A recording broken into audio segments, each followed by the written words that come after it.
Buenas a todos, ¿cómo andan? Espero que anden muy bien. Vamos a ver el uso de la herramienta ChatGPT para problemas de matemática, como nos habían pedido, y algunas otras inteligencias artificiales. Así que, sin más preámbulo, comencemos. En este caso, tengo que hacer un disclaimer. ChatGPT es una herramienta para ayudarnos a resolver problemas y poder resolver expresiones matemáticas y ecuaciones, problemas complejos de cálculo, ecuaciones diferenciales y trigonometría. Puede generar también problemas, como para que ustedes puedan estudiar por su cuenta y practicar. Algunas contras, en este caso, es probable que la herramienta no pueda resolver el problema de manera correcta si no está bien planteado, si es demasiado complejo o tiene algún método o fórmula que sea demasiado específico. No siempre proporciona la solución más eficiente para un problema, con lo cual hay que tomarlo como una guía, nada más, que no sea capaz de resolver ciertos problemas que excedan al conocimiento que tiene la inteligencia artificial. El contenido es puramente informativo, recomendamos que lo usen con precaución, con mesura. En este caso, vamos a ver algunos ejemplos, ¿ok? Como para que más o menos qué es lo que a mí me funciona. Obviamente que este video, que lo estamos haciendo ahora, va a tener ciertas utilidades hoy y probablemente mañana, cuando la herramienta esté más desarrollada, va a crecer y va a cambiar un poco más. Así que vamos a ir mostrándoles algunos ejemplos, ¿ok? Yo acá les mostraría cómo sería. Fíjense, imagínense que yo, por ejemplo, le quiero pedir propiedades de matrices ortogonales, ¿no? Por un problema de álgebra, ¿no? Entonces digo, ortogonal matrix, ponele, ¿sí? O mismo si queremos hacerlo en castellano, no le digo, escríbeme en español, como dije hace un rato. Entonces digo, bueno, perfecto. Ya ChatGPT entiende qué es lo que quiero hacer y le digo, bueno, propiedades de matrices ortogonales. ¿Ven? Entonces, estos son básicamente propiedades que puedo encontrar en cualquier apunte, pero básicamente ChatGPT lo que va a hacer es resumirlas, ¿ok? Y en general, hasta ahora, por lo menos en la experiencia que tuve, es que las va a traer algunas con fórmulas y otras, como ustedes están viendo acá, generalmente con texto, ¿está bien?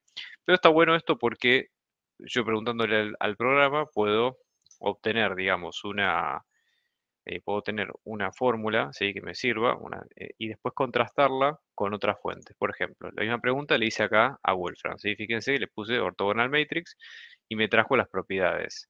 Si le pongo acá en más información, Wolfram después me lleva a un apunte donde generalmente se profundiza un poco más con el tema, ¿sí? Y puedo ver algunas propiedades. Igualmente, si yo estoy buscando propiedades bien específicas, a lo mejor lo que me conviene hacer es o buscar el tema en Wikipedia, que también puede ser, ¿sí? Que también tiene generalmente una lista de fórmulas bastante interesante, o si no, puedo buscar algún apunte genérico en internet, ¿sí? Pero está bueno tener varias fuentes como para chequear lo que estoy haciendo, ¿está bien? Entonces, nada, esto se los cuento como ejemplo para que vean la utilidad que tienen este tipo de cuentas, ¿sí? Por ejemplo, este caso, ¿no? Acá tengo varios ejemplos, ¿sí? Que fuimos ensayando, como ¿qué pasa, por ejemplo, con este problema que es de análisis matemático, de cálculo, ¿sí? Ahí me dan un conjunto, que en este caso es de 0 a 7, donde estoy hablando de números reales, ¿ok? Y las preguntas son cuatro, ¿no? Si estoy hablando de si el conjunto tiene cota superior, cota inferior, ¿sí? Si tiene a 0 o a 7 como ambas cotas y en el caso que exista, que me determine quién es el ínfimo o el supremo, ¿sí? Entonces, lo primero que voy a hacer en este caso es entrar, en este caso en la página principal, que sería chat.openai.com. También ustedes entran y básicamente lo que van a tener es este panorama, ¿ok? Te van a tener esta pantalla donde pueden ir ingresando las preguntas, ¿ok? Acá, si ustedes, aclaro lo siguiente, si ustedes hacen la pregunta directamente en español, muy probablemente la herramienta les conteste en español, si es que ustedes se sienten cómodos preguntándolo en español, no hay problema, ¿sí? También lo pueden preguntar en inglés, ¿sí? Generalmente la profundidad de resultados es medianamente la misma, con lo cual en eso no van a tener problema, ¿está bien? Pero bueno, con eso ustedes lo pueden sacar. Entonces les cuento un poco qué es lo que pasó. Fíjense, yo acá en este caso le dije, bueno, quiero calcular la cota superior de 0,7, ¿sí? Entonces dije, bueno, quiero hacer esa cota, ¿no? Y básicamente fíjense que me contesta la herramienta que no es posible sin más contexto. Entonces, ¿qué quiere decir? Yo hice una pregunta bastante básica, pero no le di demasiados detalles al problema, con lo cual el programa puede entender eso como algo ambiguo. Entonces voy a volver a preguntar, siendo más específico, ¿no? Digo, bueno, quiero saber la cota superior de un conjunto de números reales de entre 0 y 7. Entonces ahora el programa dice, ah, bueno, esto tiene mejor pinta, ¿no? Viene acá y me dice, en el conjunto de números reales, en el intervalo abierto de 0 a 7, la cota superior es 7. Entonces, bueno, perfecto. Redacta la respuesta, ¿no? Con esa información nueva que le di y dice, bueno, perfecto. Lo puede encontrar, dice la cota superior es 7 y hace la aclaración de que 7 no pertenece al intervalo por ser un intervalo abierto en números reales. Con lo cual, nada, es una respuesta más completa. Fíjese que le vuelvo a preguntar por el máximo, en este caso, si bien, si existe máximo acá, ¿no? Y me dice, no, no existe el máximo porque es un conjunto abierto, etcétera. Y hace un detalle de que en los conjuntos abiertos, en este caso abiertos a derecha, no va a haber máximo por este motivo. Lo mismo repetimos para los cálculos que siguen, supremo e ínfimo, ¿no? Y fíjense en este caso que más adelante, ¿no? Vamos a ver acá, yo hice todas las preguntas, perfecto, hasta ahí contestó bien. Pero otro de los ejemplos es decir, bueno, a lo mejor se podría preguntar todo de una, es decir, cuáles serían máximos, mínimos, supremos e ínfimos. Y bueno, generalmente el programa, si está bien desarrollado, lo va a sacar. ¿Está bien? Nada, es un buen ejemplo este para tenerlo en cuenta. Entonces, fíjense, moraleja de esto, siempre que ustedes hablen con ChatGPT, lo que tienen que hacer es tratar de ser bien específicos en la pregunta, ¿sí? Pero sobre todo tienen que ir probando qué funciona y qué no. Eso es un poco lo importante, ¿no? En este caso. Entonces, ir simplemente tanteando y ver un poco qué pasa, ¿no? Fíjense, acá voy a elegir otro ejemplo un poco más picante, que es una asociación más completa. Si acá hice un poco un borrador, pero vamos a ver cuáles son los pasos y vamos a comparar. Yo acá hasta ahora usé solo ChatGPT, pero vamos a ver que lo que yo les recomiendo es que siempre usen ChatGPT en conjunto con otra herramienta, ¿sí? Entonces, por ejemplo, yo tengo esta asociación, ¿sí? Es un problema de análisis uno también, de números naturales, y básicamente el choice o el problema que me dice es tratar de ver si efectivamente tiene estos elementos que acabo de mostrar. Máximo, si tiene, perdón, ínfimo, supremo, si tiene ambos, si no tiene ninguno o si tiene alguno de los dos. Esencialmente es eso. Entonces vamos a ver, esto que hice de acá del límite, calcular el límite, ¿sí? Generalmente para esta guía no sirve, pero yo quiero marcar este ejemplo exclusivamente con la herramienta de ChatGPT. Entonces yo básicamente lo que hice es, primero, fíjense que esta es una asociación alternada, ¿sí? Porque tenemos el menos 1 a la n, entonces lo que yo hice fue separarlas en dos términos, en unas dos subsucesiones, una que sea exclusivamente con números pares y otra que sea exclusivamente con números impares, ¿bien? Y básicamente, calculando el límite, me fijé que a infinito me va a quedar cero en los dos casos. Por suerte, no hay discrepancia con eso, ¿sí? Y voy a fijarme también si efectivamente cada una de sus sucesiones son decrecientes o decrecientes. Fíjense que yo le pregunto al programa, ¿sí? Me dice, si la sucesión me dice, ¿es la sucesión 5 sobre n decreciente? ¿Sí? Entonces, en este caso, acá me lo contesto en inglés. Puede pasar, sí, que a veces uno conteste pregunta en castellano y conteste en inglés, ¿sí? Eso no hay problema. Siempre y cuando ustedes se sientan medianamente cómodos con el tema, tienen que ser flexibles. Y generalmente, si interpreta bien la pregunta, va a hacer todo el desarrollo, ¿sí? Fíjense que en este caso me dice, bueno, que la secuencia decrece para n mayor que 1, ¿sí? Obviamente con n igual a 1 no decrece. Acá yo no le aclaré, como dice el problema, que n es mayor o igual a 2. Con lo cual es válido que me dé esa respuesta, porque yo no le hice la aclaración suficiente. Si lo hubiera agregado, estaría bien. Pero para nuestros efectos está bien la respuesta.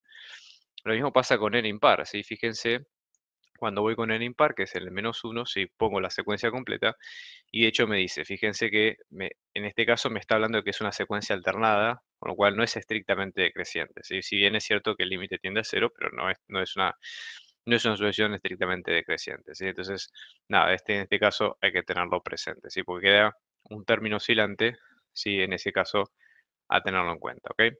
En este caso tengo que aclarar, perfecto. Bien, acá en este caso sería menos 1 debido a n. Sí, acá hay un tema de la escritura, pero bueno, va a tender a ser cero. Y en ese caso, por ejemplo, fíjense, ¿cuál sería una pregunta que estaría mal hecha para ChatGPT para esta pregunta, ¿no? Fíjense, yo en este caso planteé la pregunta de decirle, quiero calcular los extremos de la sucesión, ¿sí? Si n mayor o igual a 2, con n siendo un número natural. Entonces, ¿cuál es el problema? Fíjense que la respuesta que da ChatGPT lo interpreta como si fuera una función, en este caso, como una función, vamos a decir así, similar a los números reales, podemos decir, porque está hablando de derivadas. Se está metiendo con un concepto que nosotros para esta parte de la materia no vamos a usar. Y por lo tanto, en este caso, digamos, la respuesta no sería estrictamente válida o no sería la mejor respuesta para el problema que nosotros queremos calcular. ¿Está bien? Entonces, básicamente esto, ¿sí? Es la interpretación literal de lo que yo puse como input, y decir, quiero los extremos de tal función, pero no responde al problema.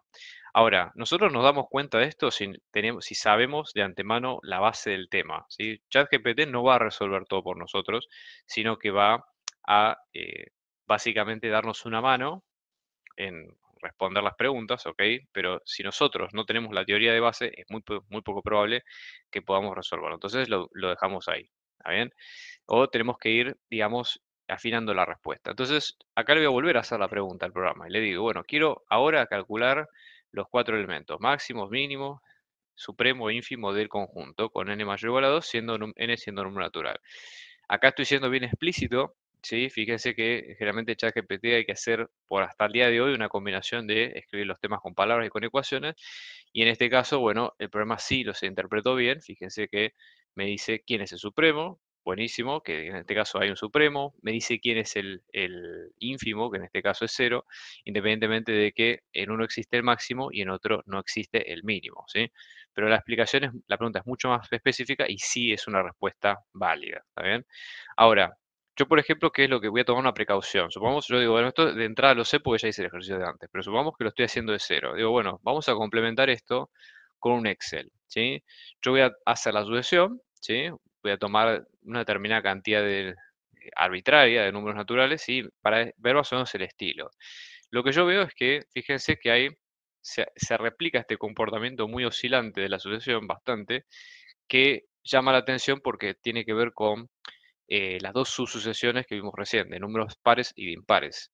Entonces, si hago el análisis por separado, fíjense que si lo hago por separado y estudio, por ejemplo, solamente la sucesión con los números pares va a tener un comportamiento determinado. También tiene un techo, que en este caso es 5 medios, que es el valor supremo, que en este caso es máximo, y después baja a cero. Entonces, no hay problema, ¿sí? En ese caso también tengo el ínfimo que va a ser cero, pero no hay mínimo. Y si es impar, ven que es al revés, ¿sí? En este caso veo que la sucesión sube, en este caso, y tiende a cero, pero bueno, básicamente tiene el mismo comportamiento, por más de que en este caso es idéntico al anterior. Entonces, con esa visión de las dos, de tanto el programa como el Excel, y más la teoría y todo, ahí concluyo y tengo una respuesta sólida. Acá les recomiendo que vean videos que tienen que ver con inteligencia artificial y con cómo se usa este tipo de programas para matemáticas, ¿sí? O sea, esto recién está arrancando, así que les recomiendo que vayan viendo tutoriales. Entonces, básicamente les recomiendo aprovechen ChatGPT